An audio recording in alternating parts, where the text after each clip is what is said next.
Let's talk about emotions for a minute.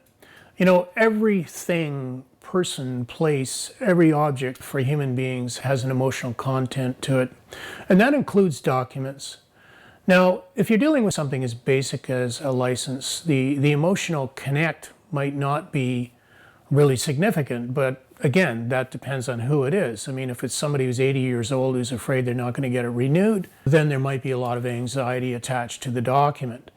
But let's talk about documents for a minute that might be more difficult to obtain and cause people a lot more suffering to go through that process. So when you're talking to someone who has put before you a document that has taken some energy and time and worry and concern for that person, there is an emotional relationship to that document that is quite significant. And what you need to do is try to evoke from that person some of that emotional content. And you can do it quite simply by asking them, you know, what was it like to get this document? I notice here that you applied 3 years ago and now you're presenting it to me. So that must have been quite a process you went through. What was that like for you?